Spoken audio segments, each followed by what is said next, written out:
Hello and welcome to the Career Q&A Ask an Expert. We are so excited to have you here for our first ever virtual live event.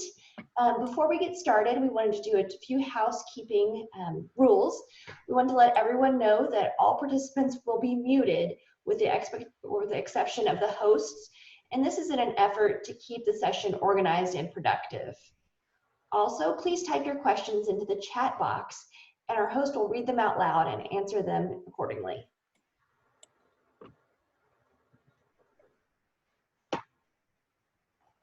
Okay, so our first question is, how can I stand out to employers at this time? Lisa? Lisa? Okay, well, I'll introduce myself. I'm Lisa Tessier. I'm the Assistant Director in Career Planning. And there are a lot of ways that you can stand out right now. It is a little bit challenging, but a lot of the things have stayed the same. Always you want to have all of your documents in absolutely perfect tip-top shape. No errors in anything that you submit for during the application process. Networking is another key part of job search at any time, but it is particularly important right now with everything being virtual and remote. So more than ever, you really need to make sure that you're utilizing your contacts, your mentors, your connections that you have in developing those relationships. Emily, you want to add to that? I agree. I would just say taking the time to, like you said, make sure everything is up to speed. And that's where I think the networking piece can come in even more so of importance now, because say an employer has a stack of 100 resumes, but if somebody that you know can come in and say, you know, this is a fellow Drury alum that I know, or this is somebody that I know, that's going to help you rise to the top. And that's something that holds true whether during these times of uncertainty or any other time. So again, kind of working that network angle is really important. Okay, as a follow-up to that question, where is the best ways to network at this time? Well, I'll talk. So I'm Emily Buckmaster, Director of Career Planning.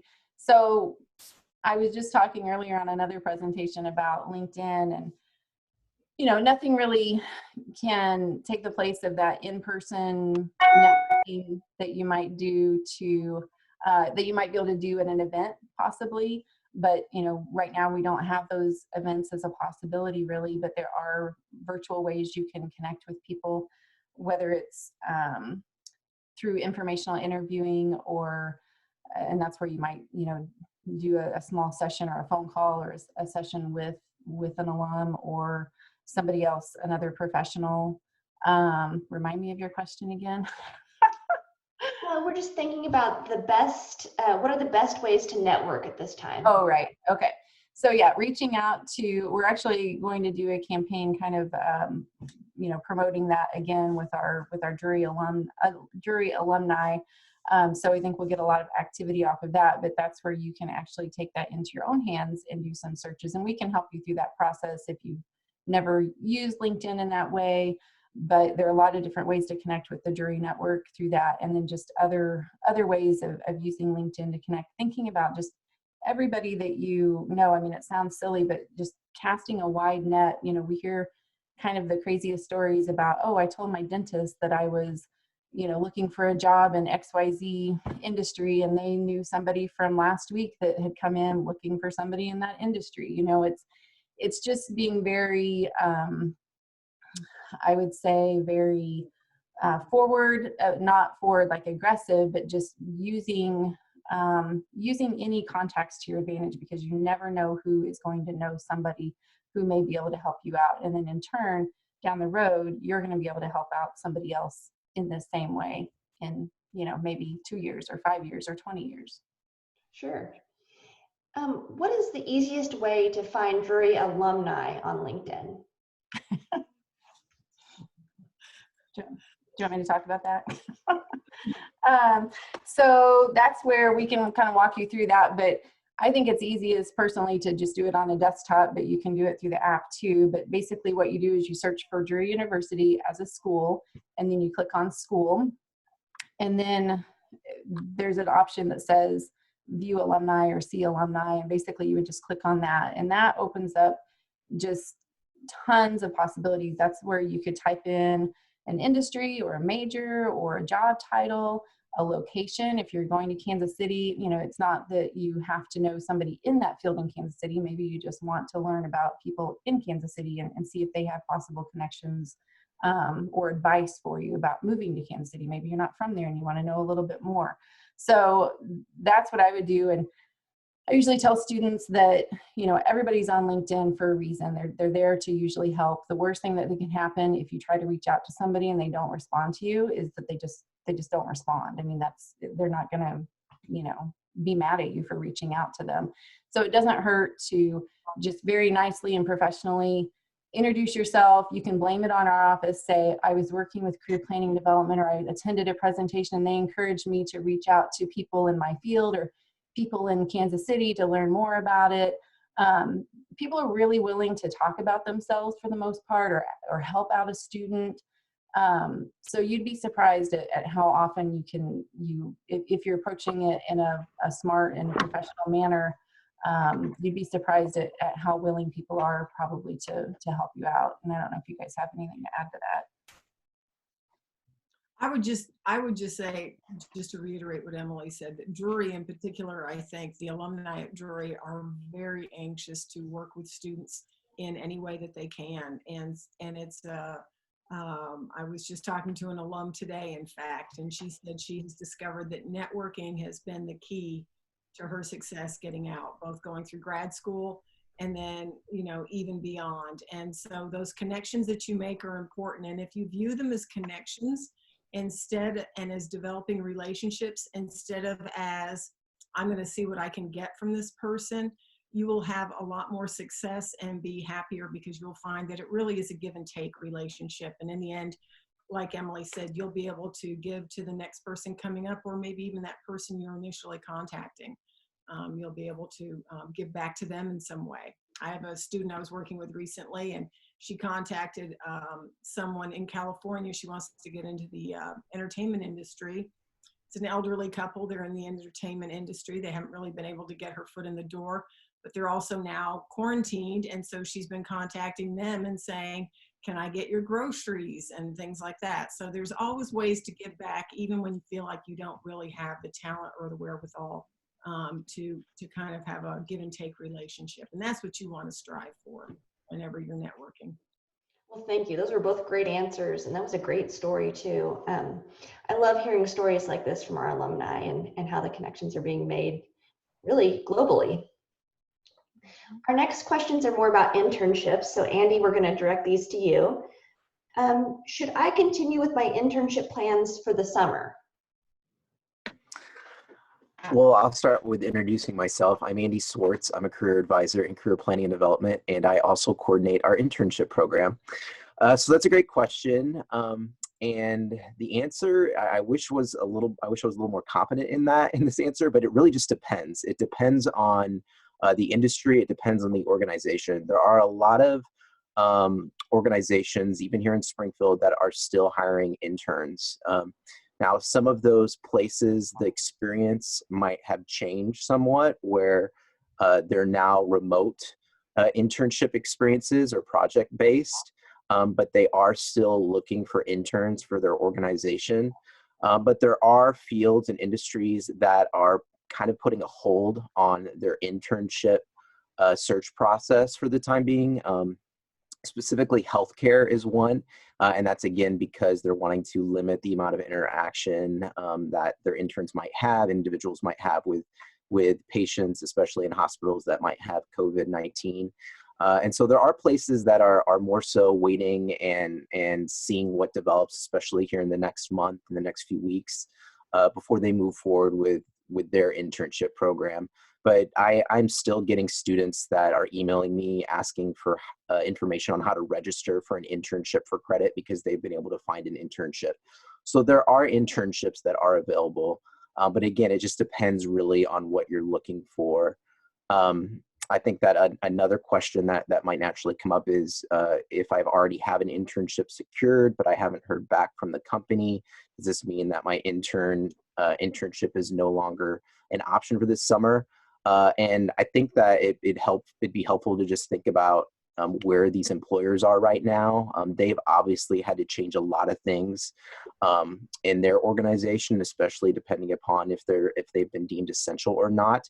And so they've been scrambling a lot to make sure that they can remain operational and do what they need to do for their clients and the individuals that they serve and for their staff. So odds are, if they haven't responded, most likely they just haven't had that opportunity. And if you have reached out to them, it is appropriate to follow up and ask for clarification on what that can look like, and being willing to be flexible and adaptable during this kind of unknown. If that means that potentially some of your internship might be remote, being willing to do that, if that's something that you're okay with. But I would say that, again, there are industries and opportunities that are out there, but there are fields that are right now also in that yes, but mode. Yes, we're wanting interns, but right now we're holding off and waiting and seeing on what happens next. Okay. I know, Andy, with the change in environments going on, I know there's a few different ways that you can intern at this time. Could you discuss a little bit more about maybe online or remote or even micro internships? Yeah, definitely. So it probably goes without saying, but remote internships or virtual internships are internships that you're not doing at the actual internship site. And even if those positions are available, it is a different experience. So obviously not being hands-on in the company, that's going to create a different experience for you should you decide to do a virtual or remote internship.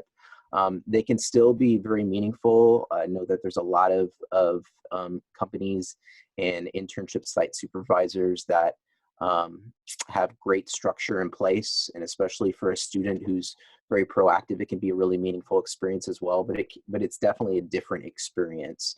And then another type of internship that Mary mentioned in that question is micro internships. And micro internships are internships, but they're usually a little bit more short-termed. They're oftentimes paid, and they are available as well. If you're doing an internship for credit, you do need 135 hours of internship experience in order to receive academic credit during the semester that you're registered for your internship. However, there are companies that can do multiple micro internships, so it really just depends on the company and what's available. But there are resources out there, and the best way to look for internships. I know that there's a lot of different resources that we're going to talk about and that we have talked about: Handshake, Indeed.com. But because internships and companies kind of vary in the ways in which they title things, make sure that when you search for internships, you're using different keywords. So remote internships, virtual internships, micro internships, telecommuting, those are all different words that you might want to use when looking for virtual internships, if that's the type of internship that you're looking for. That's great advice. Thank you. As a follow-up, what can I do now to prepare for either an internship search or for the job search come May? Yeah, I would say that the biggest thing is to prep and to start that search process now. Make sure that all of your documents are aligned. We talked about it a little bit already when it comes to just the job search process, but making sure that you have an up-to-date resume, making sure that you have a cover letter that you can change and adapt based on the job that you're applying for. I know that cover letters are not something that you usually think of maybe when it comes to applying for internships, but now more than ever, we would very much recommend for you to do that, to do a cover letter, to research the company and to include that, because that's going to allow you to stand out even more. Another resource that I would encourage you to consider is our job search guide. You can just search for the job search guide on the search bar in any Drury page. And it's a great resource that really takes you through the whole process when it comes to searching for a job, everything from thinking about if an employer were to look you up online, what would they find? Do you have is there any digital dirt as it goes? Do you have a LinkedIn account? That's something that is almost a positive digital presence that employers look for, and is that up to date? So really being proactive with a lot of the resources that we oftentimes share with you, regardless of if it's a hiring situation like it is now, really making sure that you're taking all those steps necessary to really set yourself apart. And I don't know if Emily or Lisa, if you all have any other suggestions with that as well. Well, I'm glad you brought up the LinkedIn and online image and all that, and just some of those other things like cover letter to help you stand apart, because not everybody does that. Thank you notes are another thing that we talk about that can help. Not everybody does that all the time. We always encourage it, but again, that's something that can kind of help raise the bar a little bit for you as well, helps keep you in their mind. So there are a lot of different things, and I'm glad you brought up the job search guide, because that really, we put a lot of work into that guide, and it really covers all of our advice. We know that there are just tons of articles and resources out there. If you Google resume, you'll get, hundreds of thousands of hits back. So we've tried to, do the work for you and try to condense that down with what's really geared at new grads and just cut out a lot of the clutter and really boiled it down to the basics of what you need, and also what you can do to set yourself apart in that job search guide. And and I'd like to add one little thing. Don't forget the small things, like make sure that you've got a professional voicemail on your phone right now, and that you remember to answer all those calls, even if they're unknown. It's something we tend to not do anymore with all the scams out there. And I think something else to be mindful of now, amid this COVID crisis and changed landscape, is that scams have always been there, but they seem to be coming out of the woodwork, and people seem to be maybe a little bit more desperate and a little bit more willing to believe what they want to believe. So be particularly aware of something that doesn't seem quite right or seems too good to be true. And we do have a link on our website with some tips on how to spot a scam and what to do if you feel like you've been scammed by someone who's offering a job that's not legitimate. This is all great advice. Next, we're going to have some questions about the job search. So this question says, I was in the midst of interviewing for my #1 job pick, and they put everything on hold. Should I wait on them or continue to apply for other jobs that I'm not as interested in? This is for anyone. Okay, I'll answer.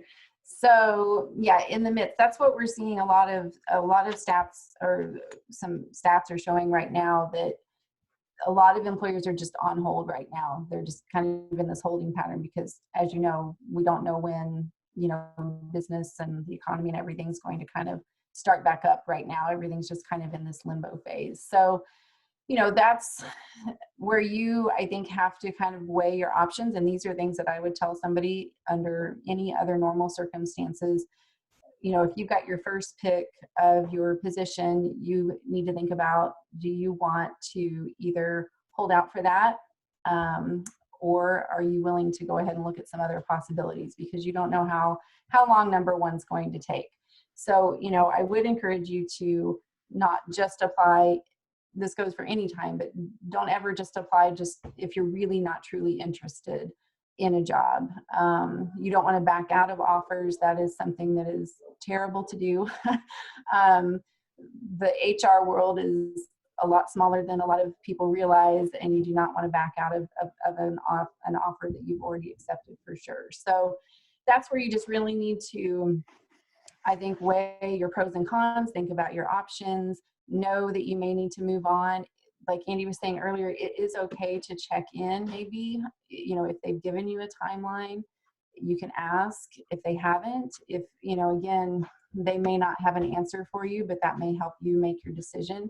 If they're saying like, oh, we're not going to make a decision until June, and you really need to have something in the works before that, then that can kind of make you feel better about your decision, probably to start looking at other things. So, once it gets into that process, if the other one picks back up and you're in that process, we help students all the time in this whole situation where they're in the mix of interviewing and possibly getting offers and asking for more time, possibly. So those are the things that we can help students navigate. So if you start getting into that or want to talk about your specific situation, we're happy to visit with you about that. Lisa, do you have anything else on that one?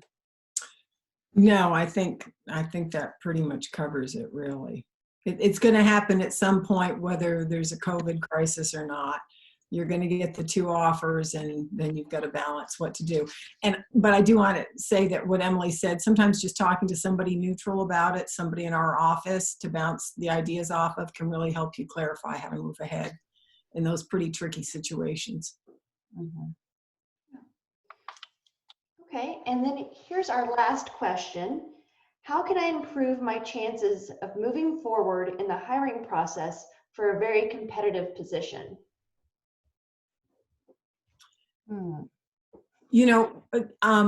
I might jump in on this. The one thing I would say is that you need to, if it's very competitive, there are a couple of things I tell people, and Emily touched on this a little bit.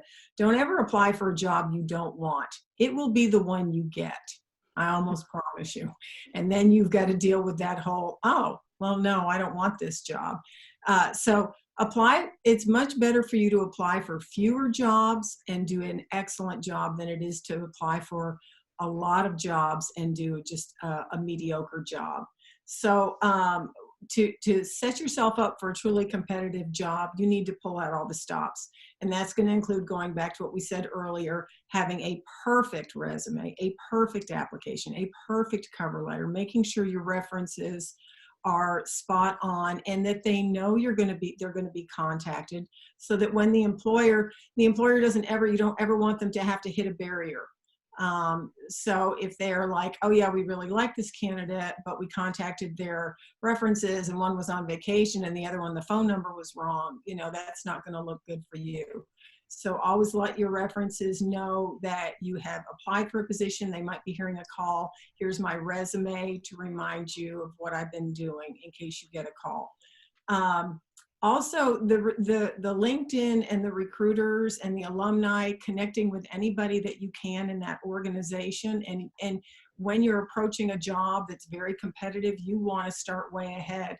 I worked with a student who did this. He got on LinkedIn. There were no recruiters for this company that he was interested in, but he found some people that worked at the company, and then he just reached out to them and actually started kind of a conversation with this one worker there. Just kind of back and forth, just advice about how to get into the field and things like that. Well, then when he finally was able to apply for the position, this person that he'd connected with, who was not a recruiter, just mentioned to the hiring manager that, yeah, he'd been in touch with this guy online and he thought he sounded like somebody that would be worth, maybe talking to in an interview. And anyway, he got the job. So, and it was a large degree because it was a big company, because he just made that one connection. So again, those connections are very important. Look for them everywhere and utilize those when you're going for something better. And utilize our office. We'll walk you through, every step of the way. We'll be there to help you out, to give you coaching.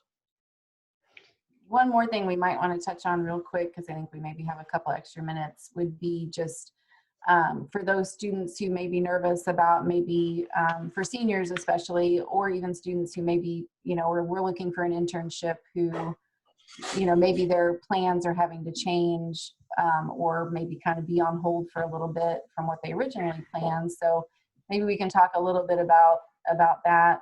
I can keep rambling, or if one of you want to jump in.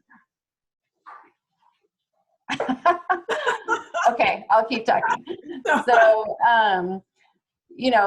this is one of those things where it's always good to have a plan B or C, I think, for anybody. As far as, being productive and thinking of different things, we always talk about trying to find things that might be relevant. You know, it might not be a full-time position necessarily. Maybe it's a part-time position. I know lots of students over the years who have, you know, maybe tried to get their foot in the door, but it's been a part-time job and they've been a waiter or a waitress for their other part of their part-time job, or, you know, work somewhere else.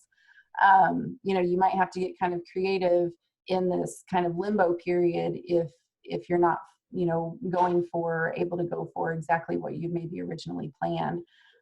It could be a good time to think about adding different skills, maybe a few additional skills that you might be lacking or maybe want to improve upon. You could think about those kinds of things. Help me out here, Lisa and Andy. Oh, you know, I get what you're saying. I wasn't sure which direction you were going, but yeah, I get. Well, you know, when you think too that you're getting a job for different reasons, you know, the internship is obviously for experience. Sometimes it's also for pay though.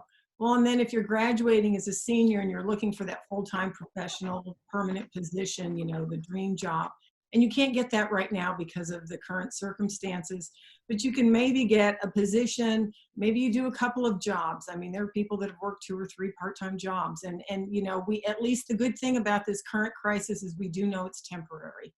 And so eventually the world is going to get healthy again. But in the meantime, you know, you have one job that pays the bills or most of the bills, and one job that you take because you can develop, either you can get experience in your field or you can develop some skills that are going to broaden your marketability. And then maybe you take another job that's just purely to support your soul through this soul crushing time, you know, I mean, just something that you do just for the joy of it.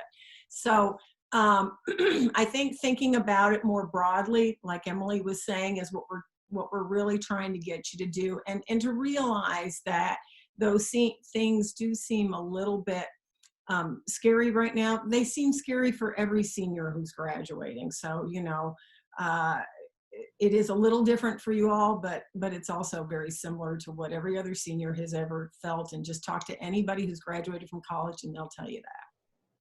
Mm-hmm. And I'll just emphasize too, we've already talked about it, but we're still open. And so we would love to hear from you, especially if you're searching or wanting some additional assistance with your resume or a cover letter or some of those ways to stand out more. I'd love to help you more with finding internship opportunities and what that can look like. And also just don't underestimate the value of transferable skills. So I know that you might not think that this internship potentially that you're getting is exactly what you were wanting, or potential job or part-time job, but there's a lot of opportunity for growth and to be able to advertise your skill set through transferable skills and experiences that you've already had the opportunity throughout your time in college to gain, but then also potentially moving forward if you were to accept a position that may not have been what you were thinking you were going to get initially, but being willing to be adaptable and to learn, and then being able to apply those same experiences to that next step, to what you want to do after that. So. And I'd like to say, to make an appointment with Andy or anyone from the Career Planning and Development Office, you can do that through Handshake. It's just drury.joinhandshake.com. All of our students have been pre-registered, so just use your drury.edu email address to log on. And we're taking appointments via Zoom or via phone. And I'm Mary Sutherland. I'm the Connections Manager at Career Planning and Development. And thank you for joining us, and be checking your emails and your newsletter and social media for our next career Q&A Ask an Expert.